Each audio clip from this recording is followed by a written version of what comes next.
Welcome back to my channel. I hope आप सब बहुत अच्छे होंगे। आज का सेशन थोड़ा स्टार्ट करते हैं। आज का जो टॉपिक है ऑलरेडी मैंने बोला था प्रीवियस सेशन में, दैट इज़ आज का टॉपिक होगा मॉडर्नाइजेशन। मॉडर्नाइजेशन के ऊपर भी मैंने हैंड नोट्स बना दिए हैं, आपको कोई प्रॉब्लम नहीं होगा कि नोट्स बनाओ फिर लिखो। आपके बुक के अकॉर्डिंग जितने भी नोट्स चाहिए, मॉडर्नाइजेशन के जो भी क्वेश्चन आ रहे हैं इंडस्ट्रीज रिलेटेड और एजुकेशन कैसे इन्वॉल्व है मॉडर्नाइजेशन में, उस बेसिस पे आप उसको लिख सकते हैं। चलिए स्टार्ट करते हैं। फर्स्ट ऑफ ऑल आपको इंट्रोडक्शन देना है, ठीक है। इंट्रोडक्शन में आप क्वेश्चन करेंगे कि what is modernization, what do you mean by modernization. Modernization का मतलब क्या है, वो क्या समझाता है या क्या बताता है। The process of becoming modern, the process of becoming modern different from it is called modernization. इसको हम बोलते हैं modernization. And modernization completely continuous process, that means it moves from one initial point to next basic point, after that from a second point or the basic point to next the ending point. So it becomes a continuous process. It continues from the initial point to the end point and result with a great, and we are modernized. So the process is just like a continuous process, starts from the basic या general negative point से अगर start करते हैं तो traditional point पे अगर चलते हैं, वहाँ पे इतना modernized नहीं थे हम, modern society नहीं था, तो that is the negative point. And वहाँ से अब की जनरेशन को अगर चेक करते हैं, आपके एनवायरनमेंट एंड सोसाइटी को अगर चेंज करेंगे तो आपको देखने को मिलेगा, चेक भी कर लो तो आपको क्या देखने को मिलेगा, मॉडर्नाइजेशन कैसे हुआ है। मॉडर्नाइजेशन का बेसिक थिंग है कि the process of becoming modern. Modern जो कि डिफर करता है ट्रेडिशनल पॉइंट से, and it is called modernization process. Modernization का उसके बाद आप क्या देंगे, बेसिकली उसके डेफिनेशन में चलता है, उसके बाद कंसेप्ट है। ये आपका डेफिनेशन पॉइंट है, ठीक है। ये आपका डेफिनेशन पॉइंट है, मैंने दे दिया है। That is the according to Murray और नहीं बोलना है आपको, मुर बोलने से चलेगा। That is according to Moore, modernization means a voluntary और revolutionary, voluntary बोल सकते हैं, revolutionary बोल सकते हैं। voluntary means जो change हो रहा है with respect to time और with respect to जो चेंजेस आ रहे हैं डिफरेंट एस्पेक्ट्स में। एस्पेक्ट्स में जो जो चेंजेस आए, the additional effect of that changes leads modernization. According to Moore, modernization means, modernization होता है one kind of revolutionary change leading to transformation. इसके थ्रू ट्रांसफॉर्मेशन आएगा कोई ट्रेडिशनल वे से, या फिर प्री मॉडर्न जो सोसाइटी था, पहले का जो प्री मॉडर्न सोसाइटी था जहाँ पे कोई डेवलपमेंट नहीं था, कोई इंडस्ट्रीज़ नहीं थे, कोई इतना ज़्यादा ऑर्गेनाइजेशंस और इंस्टीट्यूशंस नहीं था जहाँ पे एजुकेशन को इम्प्लीमेंट कर सके या फिर आगे बढ़ा सके। तो अभी के जनरेशन में जो जो जनरेशन ने क्या क्या है एडेप्ट किया है, या फिर जो भी उनको इतना बेनिफिट्स मिल रहे हैं, किसके लिए मिल रहे हैं, मॉडर्नाइजेशन हो गया है इसलिए मिल रहे हैं। Now we are change into prospectively or relatively politically stable society. That means we are transformed from the starting point to ending point. हमने ट्रेडिशन से स्टार्ट किया, ट्रेडिशन से अभी ट्रेडिशन के साथ we are becoming modernized. We are also adapting our Western culture. Western culture believes in different institutions or institutional development plus language development, then cultural development, then modernization of the different societies or different cultures, plus modernization of different industries. All together that अब चलते हैं characteristics पे। Characteristics पे जो भी points हैं आपको maximum to maximum 4 to 5 points लिखने हैं, तो यहाँ पे लिखेंगे modernization can in way how we can think or how we can act. That means it influences our ability, it changes our mentality and it changes our passion. Almost हम change हो रहे day by day, modernisation के through हम लोग change हो रहे। हमारे सोच में, ओपिनियन में, थिंकिंग में, सब कुछ में चेंजेस आ रहा है इसके अकॉर्डिंग। अभी चलते हैं नेक्स्ट पॉइंट पे।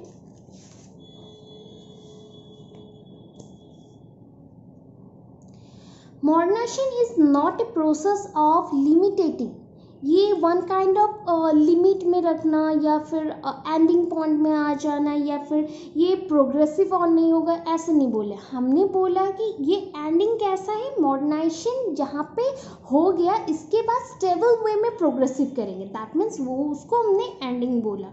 But that is new beginning of modernization process. Modernization process is just like a continuous process. It is very progressive and just like adventurous भी है प्लस एडवांसमेंट भी है। एडवांसमेंट है, एडवेंचरस है, प्रोग्रेसिव है and not a limitating factor.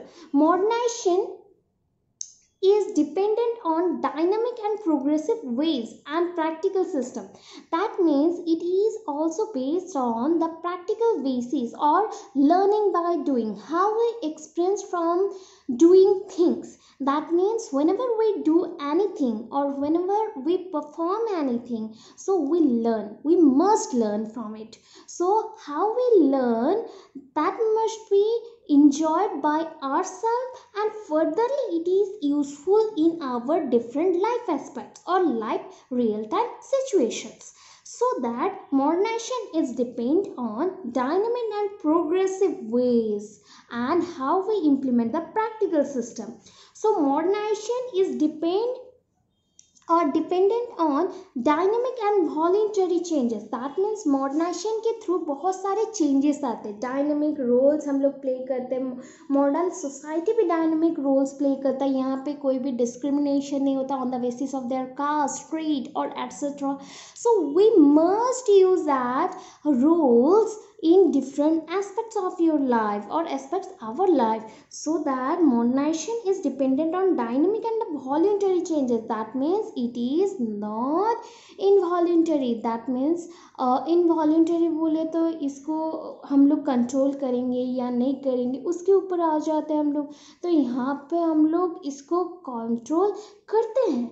Factors बहुत सारे हैं इफेक्ट करते हैं, ये हमें जैसे इफेक्ट करता है इसको हम भी इफेक्ट कर सकते हैं।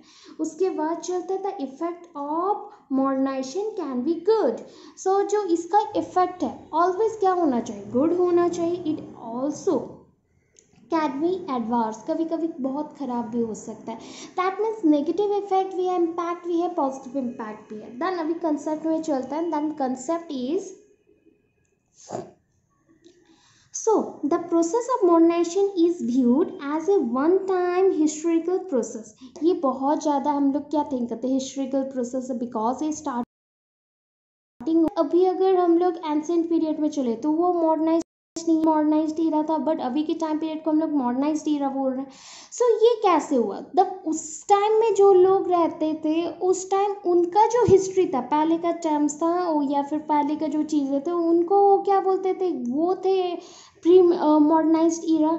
ये उनके लिए था, मॉडर्नाइज्ड ईरा नहीं है, ये उनके लिए था प्री मॉडर्नाइज्ड ईरा। सो जो प्रेजेंट टाइम पे अवेल कर रहे, दैट मीन्स इंडस्ट्रीज और एजुकेशन जो एवेल कर रहे हैं उसके according day by day changes आ रहा है, तो डे बाई डे हम प्रोग्रेस कर रहे हैं and that is called modernization. So modernization process को ऐसे लिखा गया है। सो कैसे होगा, that is important thing is modernization is basically a revolution in industrial areas, revolution in education, revolution in medical system, revolution in everything. Whatever you want you get from the modernized society. Otherwise if the modernized society discriminate on the basis of the caste creed and doesn't help persons to develop their own potential or ability in different fields, then that is not called modernization process.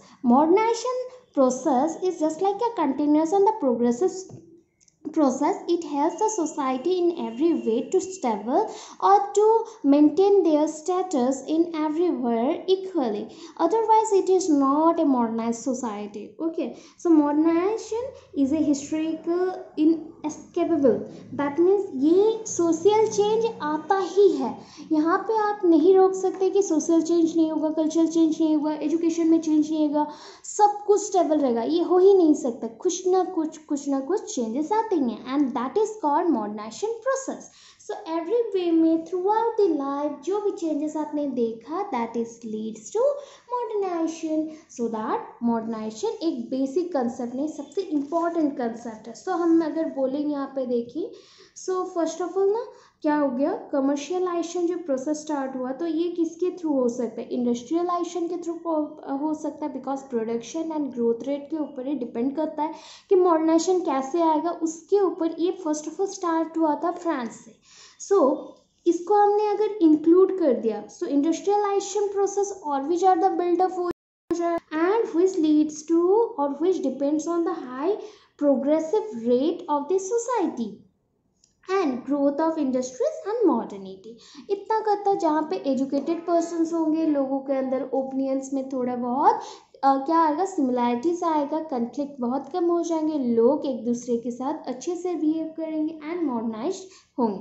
सो उसके बाद चलते हैं इसका role of modernization in education. Basically मैं और भी ज़्यादा points आपको दूंगी तो उसको थोड़ा सा चलते हैं, उसके बाद इसमें आएंगे. सो यहाँ पे और भी कुछ मैंने मीनिंग लिखा है, देखिए यहाँ पे आपको दिख रहा होगा, that is the education for modernization. जब एजुकेशन का बात आता है तो मॉडर्नाइजेशन में ये एक important role and basic role play करता है. जस्ट लाइक घर पे एक हेड रहते हैं ना जो कंट्रोल करते हैं एवरी वर्क को, एवरी डिसीजन को टेक करते हैं एंड एवरीथिंग को वो क्या कर सकते हैं, ऑर्गेनाइज्ड वे में प्रेजेंट करता है. वैसे education also is one kind of organized process by which we get all the benefits from the society in a productive manner or the productive way.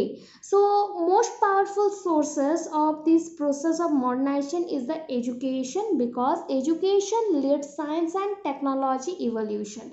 So evolution of science and technology leads to very stakeholder changes and changes in very ways, so that they get all the informations that technology involves in every way and it invent various types of productivity activities so that it leads to modernization process. So उसके बाद traditional thinking से हमने कैसे change किया, ये education के through था. So education related जो मॉडर्नाइजेशन है उसके लिए एक डेफिनेशन यहाँ पे मैंने दिया है, definition by the S.K. Murthy. Education is a key that opens the door for modernization. Education one kind of key है जो कि ओपन करता है किसको, गेट को या डोर को मॉडर्नाइजेशन के लिए in every aspect, just like the economical way में, इंडस्ट्रियल वे में, सोशल और टेक्नोलॉजिकल फील्ड में, एवरी वे में ये हेल्प करता है. दैट मीन्स हम लोग जैसे फ़ोन में डिफरेंट सॉफ्टवेयर्स यूज़ करते हैं तो किस लिए यूज़ करते हैं, बिकॉज फ़ोन रनिंग करे. वैसे एजुकेशन भी एक रनिंग पाथ है जिसके थ्रू डिफरेंट थिंग्स इन्वॉल्व हो रहे हैं एंड डिफरेंट जो टेक्नोलॉजिकल जो एस्पेक्ट्स के अकॉर्डिंग सॉफ्टवेयर्स आए, डिफरेंट ऐप्स आए, उसको हम यूज़ कर रहे हैं. डिफरेंट टेक्नोलॉजी को यूज़ किया जा रहा है इंडस्ट्रीज़ में, एजुकेशन सिस्टम में एंड एवरीवेयर में, मेडिकल सिस्टम में भी, so that improvement day by day हो रहा है, इंक्रीज हो रहा है. Aim of education in the process of modernization. Modernization के लिए एम क्या है, एजुकेशन का एम क्या है, to prepare and trained skilled citizen. लोगों को स्किल्ड सिटीजन बनाना, अच्छा सिटीजन बनाना जिनका रिस्पॉन्सिबिलिटी टेकन करने का कुछ एबिलिटी हो, जिनको हम ट्रेंड करें तो हमें भी प्रोडक्टिविटी कुछ मिले. सो इराडिकेट ब्लाइंड फेथ. सो स्टेरियोटाइप्स बिलीव्स आप जानते हो ऑलरेडी. सो स्टेरियोटाइप्स अगर बिलीव रहेगा तो हम बिलीव कर लेंगे ना, अचानक से कोई भी चीज़ आ गया, सुपरस्टिशियस बिलीव आ गया, हाँ ऐसा करो तो ऐसा हो जाएगा. जस्ट लाइक कोरोना पीरियड में ना बहुत लोगों ने बहुत कुछ बोला कि शंख बजाओ तो चला जाएगा, पूजा पाठ करो तो चला जाएगा, ये ऐसा, ये पेड़ पौधे को खा लो तो हो जाएगा, एलोवेरा जूस पी लो हो जाएगा. हाँ ये सारी इम्यूनिटी आपके बॉडी को बहुत ज़्यादा प्रोवाइड करते हैं, बट ये कोरोना से लड़ने के लिए नहीं बने. आपके बॉडी में जो भी कुछ आए उनसे इम्यूनिटी आपको मिलेगा, बट बेसिकली कोरोना से डिफेंड करने के लिए बॉडी के लिए ये नहीं था. तो वैसे कुछ जो भी सुपरस्टिशियस बिलीव आया उस पीरियड में हम लोग इतने वरिड थे कि हम लोगों ने कुछ भी को अटेंड कर लिया, अडैप्ट कर लिया, बट अभी के पीरियड में उसे हम नहीं कर रहे, बिकॉज हमें पता चल गया, नॉलेज है, थोड़ा बहुत 10% नॉलेज है कि कोरोना क्या है, उसको कैसे हमें हैंडल करना है. सो उसके अकॉर्डिंग अच्छा तो वैसे जो सुपरस्टिशियस बिलीव ये मॉडर्नाइजेशन के पाथ में जस्ट लाइक ऑब्स्टेकल बन के खड़े हैं, तो उसको क्या करना चाहिए, ऑब्वियस उसको हटा देना चाहिए। तो इराडिकेट मीन्स रिमूव करना। Then safeguard development, that means एक प्रोटेक्टिव वर्ल्ड क्रिएट करना सोसाइटी के लिए, जिसके थ्रू कोई भी पर्सन या कोई भी बुरा चीज़ एंटर ना कर सके इजीली। सो उसको करने के लिए भी बहुत ज़्यादा ही हमें डेवलप्ड होना पड़ेगा। Cleanliness of the culture, culture को क्लीन रखिए। Development of scientific attitude, so scientific attitude means हमें टेक्नोलॉजी को डेवलप करना चाहिए, साइंस को कैसे यूटिलाइज करें एवरी फील्ड में, उसके ऊपर ध्यान देना चाहिए। Provide latest information, latest information means हमें ना बहुत ही ज़्यादा अपडेटेड रहना चाहिए, सो दैट लेटेस्ट इन्फॉर्मेशन जो आएगा उसको हम यूज़ कर सकते हैं अपने लाइफ के साथ। Development of good values, good values develop करेंगे। So develop democratic and secular attitude, so एक साथ मिलजुल के रहेंगे। डेमोक्रेटिक कंट्रीज एंड खुद के ओन कल्चर को हम बहुत सपोर्ट करेंगे, रेस्पेक्ट करेंगे एंड उसको हम जर्मिनेट करते चलेंगे, बट इंटीग्रेशन भी करेंगे। Develop broader look, broader outlook, that means narrower mindset नहीं रखना है, ब्रॉडर माइंडसेट रखना है। Increase knowledge, increase social changes, social changes होने चाहिए। दैन मॉडर्नाइजेशन एंड को करिकुलर एक्टिविटीज़, किसके थ्रू स्कूल्स में क्या आप इम्प्लाई करें तो मॉडर्नाइजेशन बहुत ज़्यादा होगा, that is drama, extension of culture. Then extension of lecture भी हो सकता है, बिकॉज हम लोग अगर एक्सटेंसिव वे में लेक्चर्स प्रोवाइड करेंगे, बहुत सारी इंफॉर्मेशन आपको उसके अंदर से मिलेंगे, तो उससे आपको सोशल चेंजेस के लिए हेल्प हो जाएगा, प्लस आप मॉडर्नाइज्ड हो जाएंगे। प्लस उसके साथ और क्या कर सकते हैं, मॉर्निंग असेंबली, जस्ट लाइक प्रेयरिंग करना, एक साथ यूनिटी मेंटेन करना, तो ये भी one kind of modernise society का मेन बेसिक रोल है कि एक साथ मिलजुल के करना। उसके बाद नेक्स्ट चलता है टीचिंग मैथड्स में। अगर आते हैं तो कौन सा टीचिंग मैथड्स बहुत ही इम्पॉर्टेंट है इसके लिए, that is a learning by doing, learning by doing. और सजेशन क्या दे सकते हैं मॉडर्नाइजेशन के लिए और क्या इम्प्रूव करें, तो क्या होगा, encourage for all-round development. Teachers play important role to guide and make friends and philosophers. Just like teacher is a guider, teacher is a friend also, teacher also a good facilitator. So also he or she is also a philosopher. So you can acknowledge all the information from them and you can get all the information right way in choosing the righteous path. Okay, so increase originality, खुद के originality को जीना चाहिए, ना कि आप बहुत ही दूसरे लोगों के ऊपर डिपेंड कर जाए कि दूसरे लोग क्या बोल रहे हैं तो उसके अकॉर्डिंग हम चेंज हो जाए। ट्रांसफॉर्मेशन इन सोसाइटी, सोसाइटी में ट्रांसफॉर्म करने के लिए, ट्रांसफॉर्म सोसाइटी को चेंज करने के लिए हमें काम करना चाहिए। Government make necessary material and human resources available in school, so उसके अकॉर्डिंग ह्यूमन रिसोर्सेज भी है, नेसेसरी मटेरियल्स भी है स्कूल्स में, जिसके थ्रू ये सब हो सकता है। उसके बाद चलते हैं और भी थोड़ा सारा पॉइंट्स हैं। सो इसके बाद यहाँ पे देखिए मैंने वहाँ जो जो पढ़ा यहाँ पे भी है, development of rational and scientific attitude to provide the latest information to provide democratic and secular attitude. उसके बाद जो पॉइंट्स थे, ठीक है, ये पॉइंट्स के बाद आप अगर एडिशन में डालना चाहते हैं तो क्या डाल सकते हैं, दैट इज मैं आपको कुछ एडिशनल पॉइंट्स बताती हूँ, अगर माइंड में रख सके तो कर सकते हैं। That is a dimension of modernization. Dimension means किस किस वे में चेंज हो सकता है एंड मॉडर्निटी आ सकती है। That is the educational revolution, second is the cultural modernization, third one is the economic modernization and fourth one is the social modernization. So first one the political और economical जो modernisation है उसको करने के लिए आपको स्किल्ड होना पड़ेगा, डिवीज़न ऑफ लेबर करना पड़ेगा, लोगों के अंदर कामों को मतलब क्या करना चाहिए, हमें पार्ट पार्ट कर लेना चाहिए सो दैट काम बहुत इजीली हो सकेगा। वर्किंग में सब कोई को हेल्प करनी चाहिए सो दैट डेवलपमेंट पॉसिबल हो गया, अदरवाइज ये पॉसिबल नहीं होगा। कल्चरल मॉडर्नाइजेशन में ह्यूमनिज्म होना चाहिए, कल्चर के अकॉर्डिंग फ्रीडम, इक्वालिटी होना चाहिए, बिलीफ होना चाहिए, फेथ होना चाहिए, साइंटिफिक आउटलुक होना चाहिए। पॉलिटिकल डायमेंशंस में और क्या होना चाहिए, जो सिस्टम रहता है ना लिबरेशन के लिए या फिर प्रॉपर्टीज़ के लिए, जो प्रॉपर्टीज़ के नीचे हैं, बिलो प्रॉपर्टी लाइन है, उनको कैसे सपोर्ट करें, इक्वालिटी दे, उनको कैसे हम लोग हेल्प करेंगे कि फ्रेंचाइज रहता है, universal franchise and settled ballot जो भी रहते, तो उसकी अकॉर्डिंग, ऑर्गेनाइजेशन के अकॉर्डिंग उनको सपोर्ट करें, उनको एनजीओस के थ्रू खाना प्रोवाइड करें, उनको इकोनॉमिकली हेल्प करें। सो उसके थ्रू होगा।